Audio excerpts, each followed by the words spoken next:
Mark, you traveled from Germany yesterday to join this, and when we were talking, I learned that you are a person who you surrender.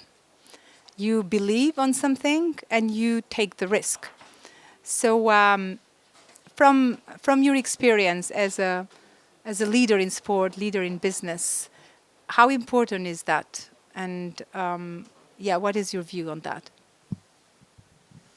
Well, first of all, thank you so much for having me at the Global Women Club. I've already surrounded myself with very exciting people, so it's a pleasure and honor to be here today. So, to your question of how important is taking risks, it's I think it's at the core of everything you do if you want to be successful. It is in sports or in tennis, as James explained. I like to call the term "play to win." It's an attitude. It's I, it's not looking at the risk. It's looking at the opportunity and the potential outcome. So, and if you don't look at that, then you will not be successful. It's as simple as that. So tell us a little bit about your your background. How did you cultivate the passion for sport? How did that come, and how what have you learned on this journey by not only being a leader, a personality in the sport industry, but also how did you turn that around into a business? Before I talk about the business, I'd like to go all the way back to my youth and talk about life. Because I was born and raised in Germany. I went to high school in Germany. But I followed sports. I had that passion for sports. Usually at that age of 5, 6, 7, you followed football at the time. But in Germany, with Boris Becker and Steffi Graf at the time, they're about my age. I was very passionate about that. I already played tennis, and through that, I saw all the great things that happened, especially in the US, which I call the cradle of sports marketing, because they were so far advanced in comparison to Europe. And to me, it was more of a door opener. I just wanted to get out, or in a more positive, yeah, not get out of the house, and in a more, I wanted to see the world, especially the U.S. at the time. So to me, it was an opportunity in life to do that. So I was able, and tennis helped me with that, to get a scholarship for at a university, at James Madison University in Virginia, and I played college tennis there. So that enabled me to meet new people, an entire new culture, which today influences me. And I met people. I was a foreigner for the first time, which is a very, very important and great experience. Not for every foreigner, of course, but for me, it was. And sports helped me to experience that and to see different angles, different perspectives. And I mean, I was welcomed with open arms in the U.S., not just in college, but by the people there. And that just was the trigger for me to see more of that world and use sports as a platform. So later on, after I graduated, it was clear to me that I would connect sports and the experiences that I made and what I see in the developments of professional sports with business.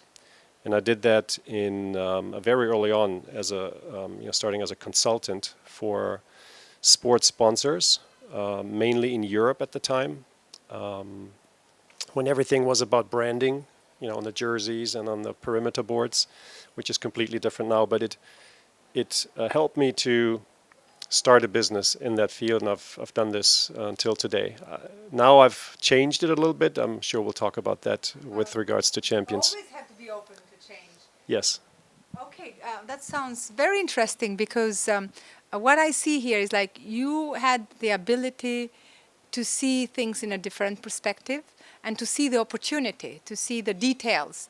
So you very soon then jumped to the idea of advertisement. How it's like bringing both sides. How do these big brands benefit from sport, and the vice versa? How does sport can benefit from these brands? And you saw that.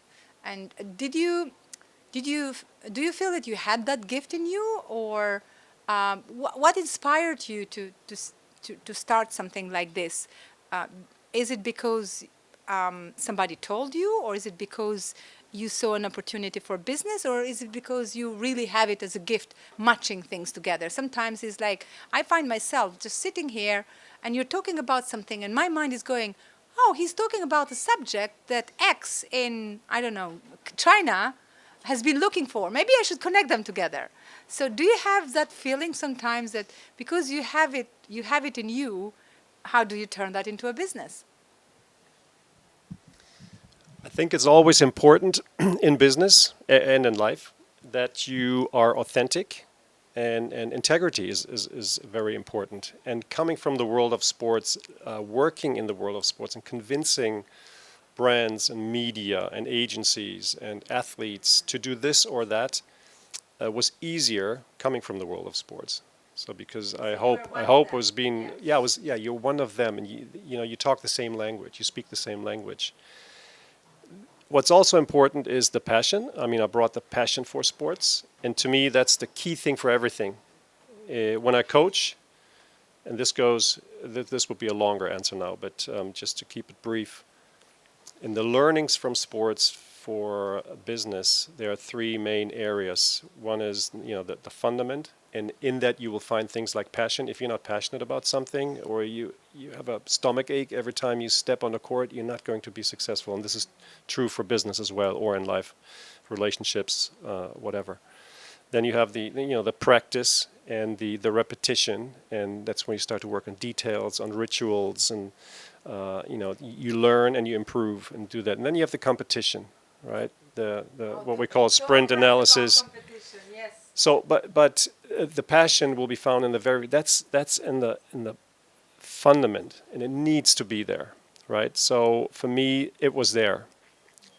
I wanted to be in sports. I didn't want to do anything else. I wanted to connect it with marketing in this case, or advertising, as you said it. So it was more of a new way to advertise. And why is it easier for brands to advertise through sports? Because, again, of the passion that the fans bring with the sport. So the brands connect with the sport, and there you try to build that connection. And then you see the gap, and you then need to be creative, of course, and have experts work on a campaign that, again, with authenticity, connect the two. You can't just tell any story. It needs to make sense to the fan. And you mentioned gift. If there's a gift, so to say, what I like to do is connect the dots. That's what you mentioned. Yeah, I met this person there, or there's a need for this, I believe. So we need to build something here, and who can do that? That person, or that brand, or that media, whatever, and then we build it. Now, thank you so much for bringing this and for doing what you do, because it's very important that we also kind of see the relevance in our everyday journey that we have as entrepreneurs. It just, as I was listening to you, it just reminded me there is a phenomenon which is called the mere exposure phenomenon. That means that, for example, it just strikes me, why Coca-Cola has to be everywhere in all stadiums, or why, I don't know, take X brand. I'm taking Coca-Cola. Everybody knows Coca-Cola. Why do they have to be everywhere in these big billboards, in these big stands? And then I started studying what exactly mean to get that visibility and that exposure. It's called like people, the more they see it, and then the more they become familiar, and it goes deep into their subconscious mind. Otherwise, as I said, it's called the mere exposure effect. You just expose, expose, expose, expose. So Coca-Cola comes in our dreams because it's everywhere. So why, as entrepreneurs, sometimes we fail to understand that it's about consistency. It's not about you being famous for something overnight. You became a champion and that's it. Or I don't know, you became the news on TV and that's it. How do we create that consistent exposure for ourselves? You as an expert, what would be your input on this?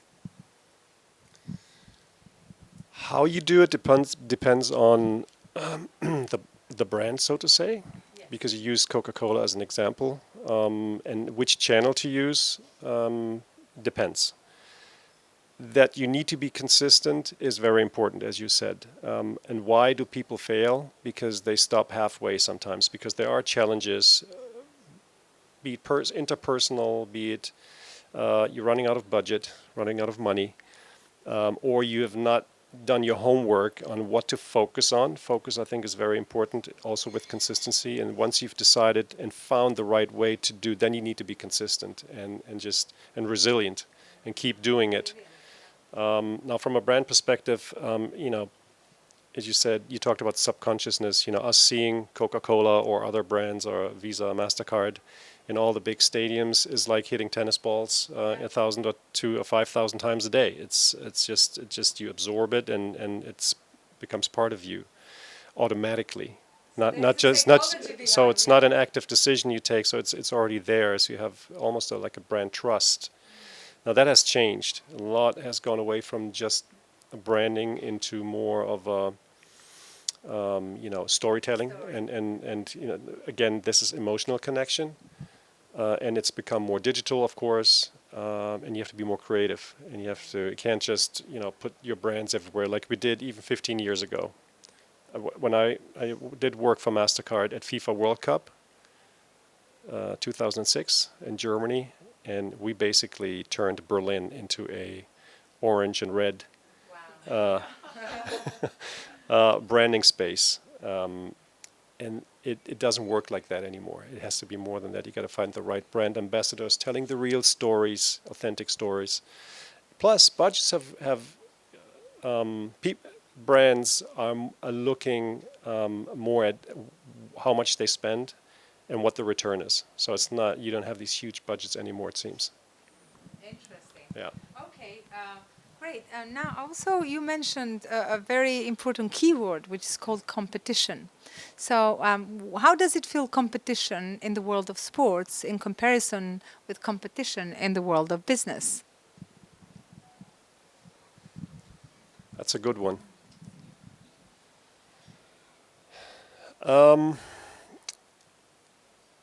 I think the competition in business is more complex because you're constantly, at least in the business that I run, you have to reinvent yourself all the time and go into different directions. You have to look, now, in my case, I started to look more into technology. What's the role of technology in sports? What is the role of sustainability in sports? And all of that, there are competitors and people that know more about that in that space. Or in technology, there I came in with like 45, 50, and all of a sudden I'm trying to explain to my clients that they should do this and that with AI, and they looked at me like, really? Right? So it seems to me that is more complex, and as an athlete, you have that tennis court. Now, you have all kinds of competitors, ones that cheat you, ones that are better than you, ones that work harder than you, maybe, depending on how much you do for your success. But it's more of this one track you're on, it seems. And in business, it's more horizontal, and you have to. The competition comes from all angles in business. So it seems like in sport, you know where the competition is coming from, but in business, sometimes you don't know. Yeah. It's like you're saying is more linear, is more like you have to be prepared all the time. So can we explore a little bit more? Because in the female founders, entrepreneurs, business owners world, we say no competition, collaboration. Let the competition out. Let's collaborate. So do you believe in that?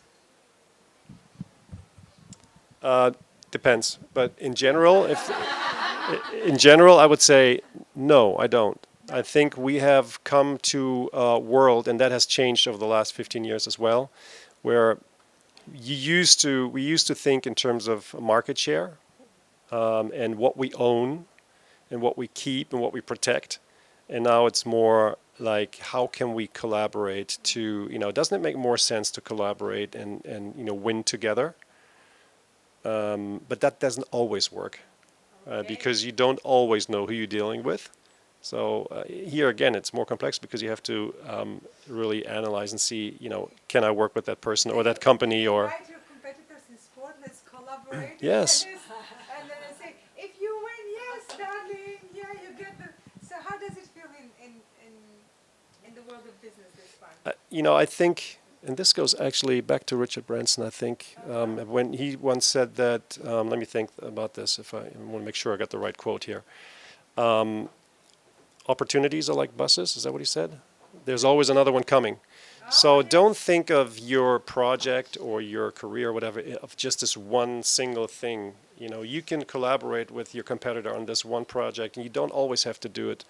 And it's not going to be the end of the world if you do it. It's probably maybe the greatest opportunity ever.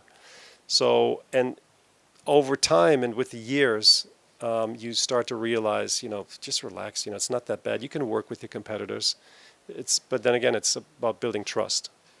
And there's enough room, enough of the cake, so to say, that everyone gets a piece of it.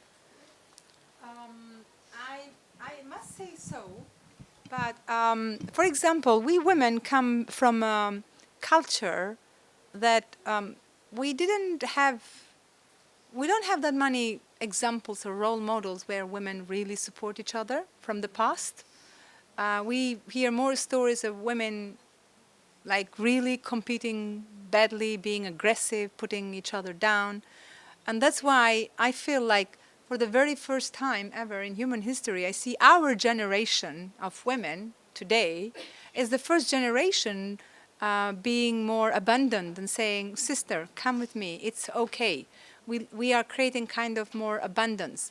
But also, I hear many times women say, oh, we women are not as great as men. The men really collaborate with each other. They can go to tennis or golf or a beer together, and they support each other. They open doors for each other. They open opportunities to each other. They take their friends with them. But I haven't heard that much in the past, especially in the past, where women take each other to the top. What is your opinion on that? If that is the case, see, I don't like to think in terms of men and women. These conversations have more benefit. There's more benefit to the conversation if you look at humans. You can learn from men in this case and do better.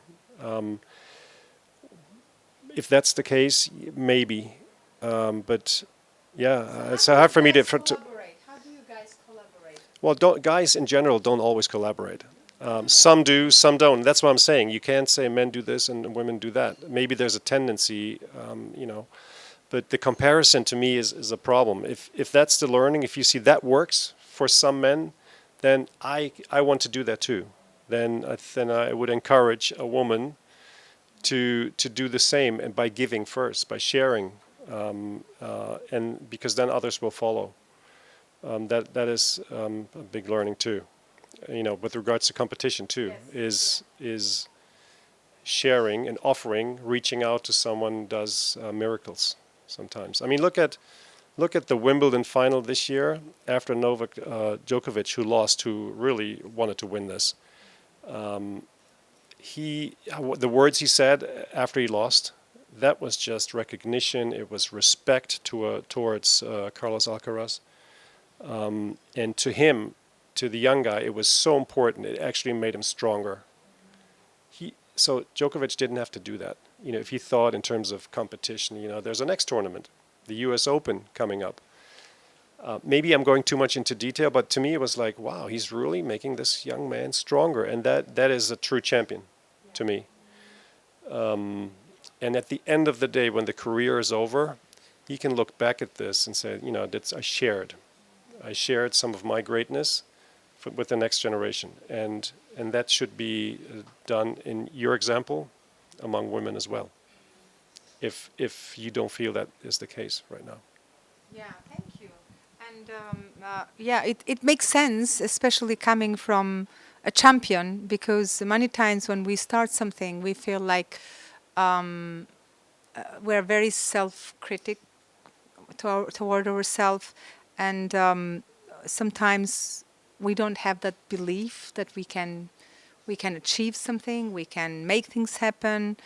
Sometimes also we have the tendency to blame others or to find excuses or to complain. It can be any kind of complaint, the weather, I don't know, the government, the COVID, the people, other people, the audience.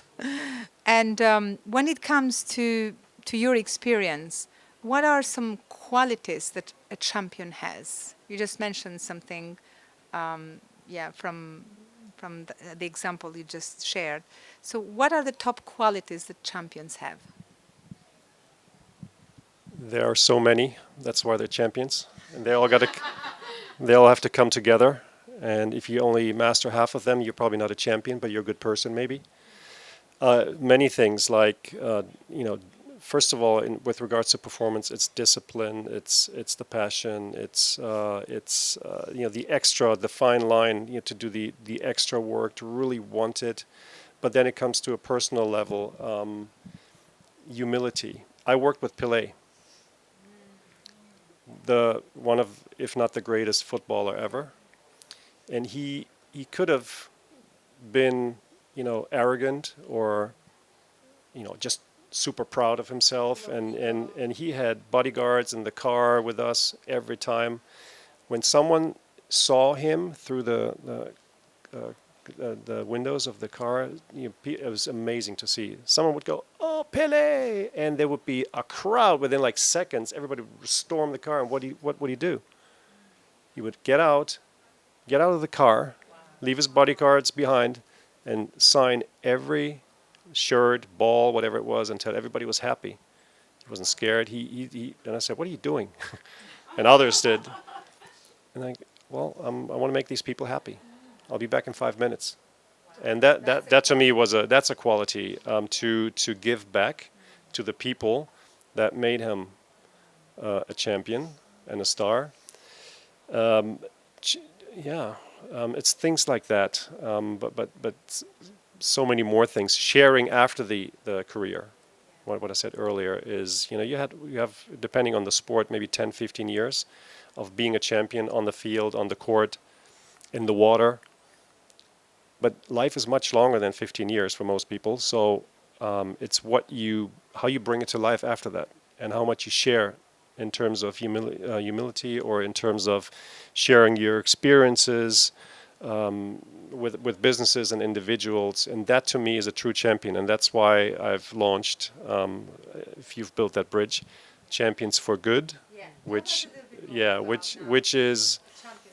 is in addition to what I've done for more than 25 years. Global sponsorships is a connection of rights holders, athletes, events, championships, whatever, and brands as the partners. We're adding an impact project, a measurable impact that the two of them will leave, a legacy, right? Be it through, the budget of the brand, the authenticity and the drive, or the network and the followers, the reach of selected coaches, athletes, champions, to add in value to something that is important and relevant to society. It could be fighting climate change, and there's a lot we can do and must do in technology, but also in terms of awareness. Going to schools, we're working, we've just spoken with a famous sailor about this, offshore sailing. It could be education, providing education in certain regions. It could be health and well-being. So many things that you can do to add to the mere commercial piece of sponsorships. And I've seen huge budgets go into a 4-week event or even a 3-day event. And when the event is over, reach goes down, everybody goes home, budget is gone. But what's the long-term effect, measurable effect of it? And that's what we're trying to do, is that the brands can use this from engagement to engagement, from sponsorship to sponsorship, as an overarching campaign to do good, and we're customizing the campaigns around that. That's great. You definitely, I can see you have the ability to spot the gap and the opportunities and make things happen. Before we open the floor to the questions, one more question. How important is for you as a champion, as a business leader, to have a supportive partner? And how do you think the woman can play a role in the men's success?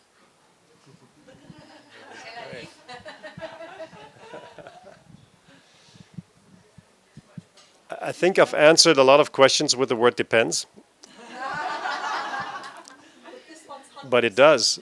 Now, for me, it's extremely important.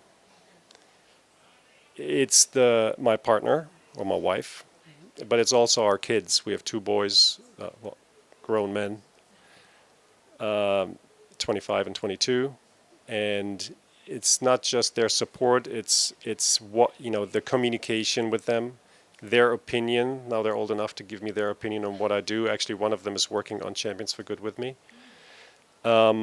Extremely important. The support to know that they're there. And sometimes when you're really down after you've lost first round week after week after week, and you're doubting, is this really what I want to do? And if you can remind yourself what is really, really important in your life, now and when the career is over, or if you tear ligaments and you can't play anymore, what's really important, what is still there, then you start to relax and like, I can come back. And that's really important to have that feeling and that support. Yeah. And that is, if it's your wife, other people have other partners of other genders, to have your partner support you, or your kids, your family. And that's why I always say the team around you, which is not always family, James mentioned it earlier, is so important. So you have to treat them like family. That is also, that can make a huge difference. Don't take them for granted, just like family. Treat them like family with respect and give them your support. Share your success with them. It's not just about you, even though you might be the one on the court, but you wouldn't be on that court without them. So it goes both ways. You have to give back and win as a team, lose as a team, and be supported by that team.